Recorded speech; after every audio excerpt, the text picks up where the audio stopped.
ناظرین اکرام، سرگودا پری کا قاتل جو اپنے ساتھیوں کی فائرنگ سے قاتل ہو گیا تھا، جب اس کا جنازہ انتظامیہ پولیس قبرستان میں لے کے گیا، اہل علاقہ کے لوگوں نے احتجاج کرنا شروع کر دیا۔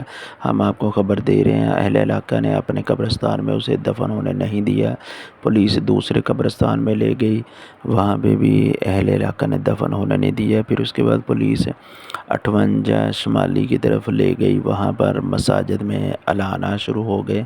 ہم آپ کو خبر دے رہے ہیں، یہ لوگ احتجاج کر رہے ہیں قبرستان میں، اہل علاقہ کے لوگ، ہم ایسے شخص کو اپنے علاقہ میں دفن نہیں کرنے دیں گے۔ حیدرآباد سرگودا کا علاقہ، وہاں پر جو بچی کو قتل کیا گیا تھا، تو یہ نوجوان پکڑا گیا تھا، اہل علاقہ نے بڑی شدت کے ساتھ سختی سے جانچ کیا تھا اور پولیس بہت زیادہ پریشان تھی۔ 1 گھنٹے تک ایسا یہ مقابلہ چلتا رہا۔ ارسلان نامی شخص جس نے بچی کو قتل کیا تھا وہ پکڑا گیا، وہ اپنے ساتھیوں کی فائرنگ سے قاتل ہو گیا تھا۔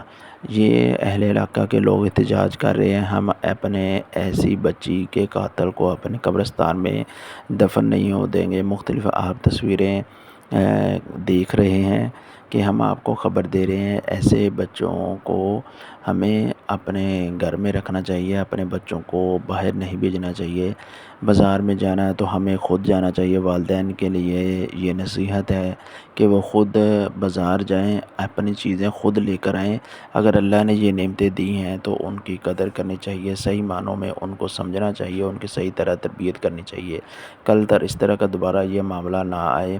مزید اس طرح کی ویڈیو دیکھنے کے لیے ہمارے اس چینل کو سبسکرائب کر دیجئے، بیل کے بٹن کو آن کر دیجئے۔ اللہ ہمیں ہدایت عطا فرمائے۔